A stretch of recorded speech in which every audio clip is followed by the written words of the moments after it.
Hello, everyone. Thanks for having me. And what I'm going to try to do is bridge some of what Mario and Jose already spoke about. And I'm also going to give you some additional examples based on my own experience. So let me start with a question that I think is extremely important.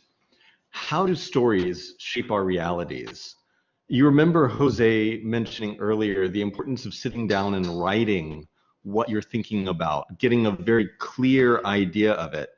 And the reason that I want to start with this question is because I think it's incredibly important that we think about the story for our company and really refine that story. Let me tell you a bit about why. First off, we all know that the world is changing right now due to some external factors. And what is that causing? One thing that's really causing is a shift towards online. A lot of transactions are moving online. A lot of businesses are moving online in a way that wasn't the case before.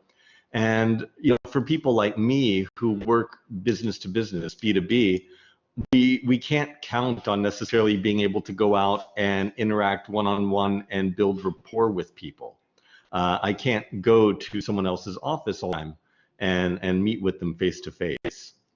So I want to start by telling you a story. It's actually a parable, so it's got a lesson to it. This is a story that U.S. Senator S.I. Hayakawa, he was an English professor, later became a U.S. Senator. He started his book, Language and Thought in Action, with a parable of two cities. So we have A-Town and we have B-Ville. Both of them, much like today, both of them at that time were going through an economic recession, and it was really affecting people and causing widespread unemployment. But if you looked a little bit deeper, there was still a lot of resources out there in the economy. There wasn't actually a shortage of cash necessarily. It was just a shortage of consumer confidence. So what happened? The two cities, A-Town and B-Ville, took very different approaches. In A-Town, they wanted to give people, some economic assistance so they weren't completely destitute. But they took this idea that they didn't want to give people money they hadn't earned. They thought that giving people money they hadn't earned would make them beholden to the state and they would never be able to recover. So what they did was they made it incredibly difficult, humiliating, and disagreeable. Those are Hayakawa's words. Difficult, humiliating, and disagreeable to go through the process of applying for any of this aid. And what happened as a result was that lots of people did not apply for this unless it was absolutely necessary, and they suffered greatly for it. B-Ville, on the other hand, took a very different approach. They took the approach that, okay, you've all been good citizens for so long that instead of making this a difficult process, we're going to treat this as kind of a tax refund or an insurance claim. So actually, anyone who said they needed this assistance got this assistance very easily. And then to make it much more interesting, the city put together a giant ceremony to mark that they were going to give out this money to the citizens of B-Ville. They invited the governor, and he personally shook the hand of everyone who got the money. And the message was really clear. There's no shame in taking this money. This is something that you earned. This is something that you should have. So in A-Town, the citizens were stressed out. A lot of them lost their homes because they were too embarrassed to apply for the funds. And even some of them committed suicide. It was a really terrible situation. In B-Ville, on the other hand, people carried on with their lives. People kept on doing the normal things that they would do. They kept on going out. And of course, this is how the two cities looked at the end of the Depression. Okay, maybe that's a bit of an overstatement, but This is how I imagine it. But the key factor is because it was so easy for them and so encouraged for them to take this, when the economy started to rebound and there were new jobs, the citizens of B-ville were ready to take those, while the citizens of A-town were still stuck in kind of an economic depression. Now, what can we learn from this fictional story? The lesson here is that the stories we tell actually do influence our realities. What we say up front about who we are, it affects our own thinking, and it also affects the way that people perceive us externally. And that's why I think what Jose said earlier about thinking on paper starts to clarify things in your head. That's so important. I specialize in marketing. I've built a lot of communities and worked with a lot of big companies. But for the past 5 years or so, I've also worked with a lot of startups here in Korea and beyond.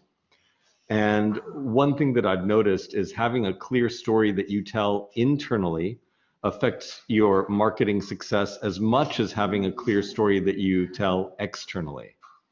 Now, if you're like me, you probably want to know a bit about who this guy is telling you all this stuff and why you should listen to me.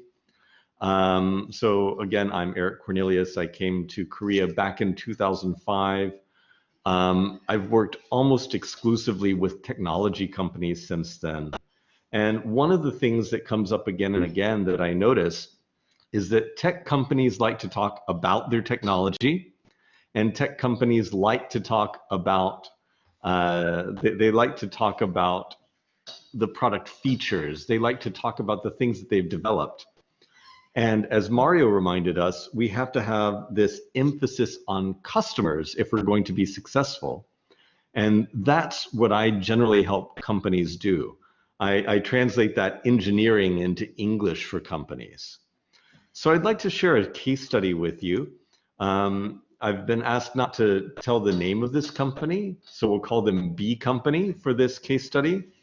But there's a special bonus.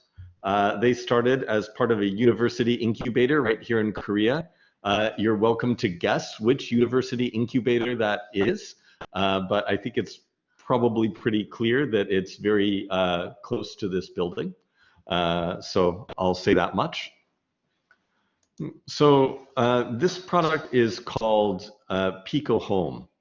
And in terms of specs, it's the best air quality monitor on the market, no question about it. But they were being outsold by all of these cheaper air quality monitors that cut corners. They don't have as good of technology. And they're being regularly outsold. That wasn't just a one-time thing. So imagine how frustrating that must be, how infuriating that must be for the creators of this product. So let's ask a question. If Pico Home delivers the best quality and most reliability, why isn't it also the best seller? I mean, don't these products sell themselves if they're good enough? And I've heard that before. What this really comes down to is two issues: consistency and clarity. Okay, what do I mean by that? This is how Pico Home was described previously on the company's website. Pico Home tracks invisible fine dust and chemicals in your air, lots of other words. And this was on Indiegogo.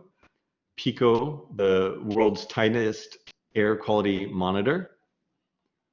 And this was on their investor deck, the world's tiniest smart air quality monitor. So let me ask you, based on what you've seen so far from those 3 slides, what makes it the best? It's pretty hard to answer. You have to have a clear message about the product's quality, but also, much more importantly, you have to have a clear answer about the product's value to customers. seeing it three different ways on three different channels doesn't really help people. So what I do with companies, this one included, is create something called the company story. And that's a single, meticulously written guidebook that tells a clear, compelling story about Pico Home and its creators. And what that enables, it means that the company can then use that story consistently across all of its channels, across its website, across its brochures, across mobile. When they go to conferences, if those ever happen again offline, they'll be able to use it there as well. So what did we do to create this company story? Well, the first step was I did my homework. I looked through all of their existing marketing materials. And then the second step was I had a meeting with the CEO and with the marketing manager as well. And from all of that research and from quite a long meeting, two things really stood out as key differentiators. The first one is that this company uses the highest quality Swiss-made sensors. They're better than anything else in the world, and in fact, they deliver the same results as, or nearly the same results as industrial quality air monitors, costing thousands of dollars. And they even have now certification from the Korean government bringing this point up. So they've got a proof point that they can set alongside that. The second key differentiator is something a little bit different. The real product is more than just an air quality monitor. It's helping people understand how to breathe healthier air. Okay, you know the air quality is bad. What do you actually do based on that knowledge? Now, why is that so important? Well, if we look at what people were discussing online in various Facebook groups, on Reddit, on Twitter, one of the most common problems people have is, okay, we know that the air quality is bad, but there's nothing we can do about it. We're stuck here. You know, if you live in Seoul, you know that a certain number of days per year are going to have poor air quality. What can you do? So we needed to address that question of what can you do and really differentiate the product based on how it helps people actually understand what they can do when the air gets bad. And one of the key factors here with this product is that in their app that connects to the air quality monitor, they give people practical and tested solutions that they can use to live healthily despite the fact that there is poor quality air. So what did we do with the actual company story? I don't want to go through this in too much detail now, but I think what is important to understand is that we emphasize these two differentiators, and we also tried to bring the audience into it. We tried to bring the company into it. So we started with this question to really pull people in. Take a breath. Do you know what's in the air you breathe? And the intention there was to draw people in, to make them really wonder and to clarify in their minds what the value of this is. Then, in the simplest terms possible, we stated what the company does and how it integrates into people's lives. We defined the size of the problem, and this is very important. I don't know if you can read this top paragraph or not, but it's talking about the scale of the problem, how many people breathe poor quality air, and how many people are affected, how many people's health is affected negatively because of this poor quality air. We talk specifically about the products and what they deliver, but we don't talk about it in terms of features. We talk about it in terms of value.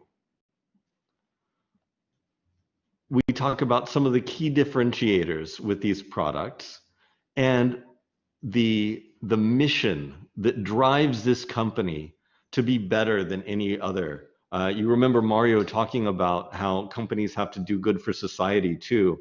A company with a strong mission is more likely to succeed. And this is not only to clarify things for the customers, this is to also clarify things internally for the people at the company so they know what they should think about too. Finally, we talked about the company's track record and the track record of the people involved in the company. And this is so vitally important too, because if you're a startup, you need to tell people why they should trust you.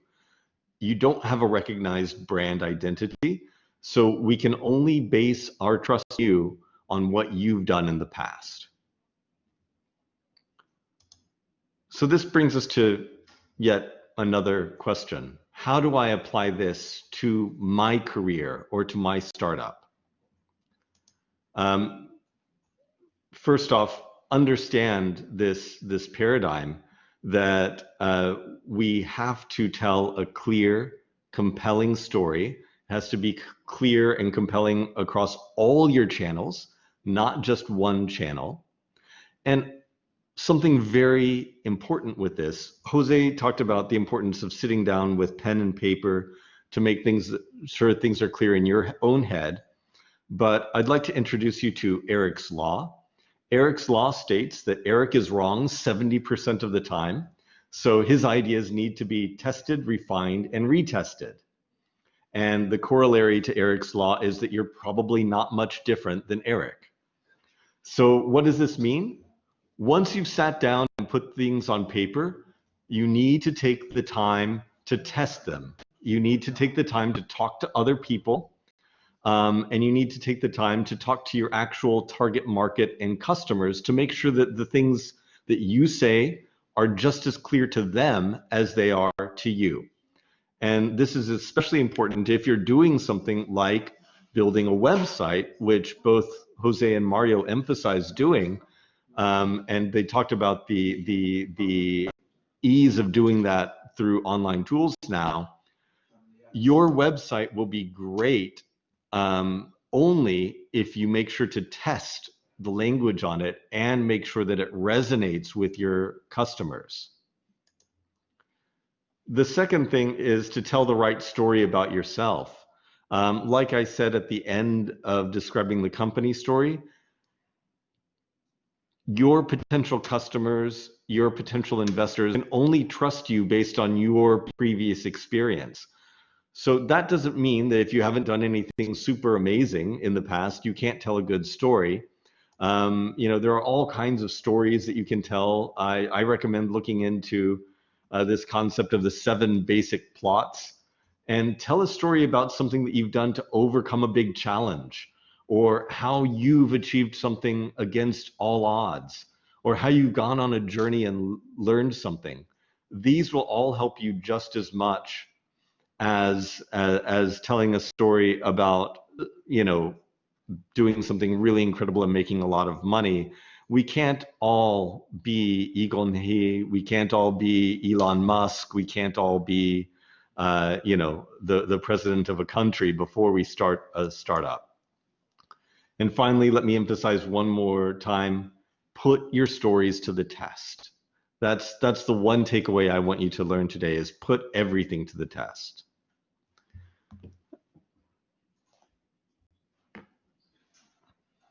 And we have a couple more minutes, so I wanted to address one more thing. And this was something that I was specifically asked to talk about. And as Mario pointed out, about half the people at the beginning of this session who took the survey said that they thought that Korea was a good place to launch a product or a company, and half said it wasn't. And I want to specifically address the question of, can entrepreneurs and marketers use the Korean brand to successfully launch marketing campaigns? And the answer is now, especially, yes, that is possible because of Korea's incredible standing in the world right now, based on the response to coronavirus. But I want you to consider one thing with that. It's not an automatic answer. On one side, you have what do I want to say about my company? What do I want to say about my story? But just as importantly is the other side of it, what does my audience want to hear? You know, if you're telling a story that you think is really interesting, and maybe we've all had this where you're at a family gathering or you're out at 회식 or something like that, and you're telling this story and you're the only one laughing, that probably tells you that no one else is interested in what you're saying.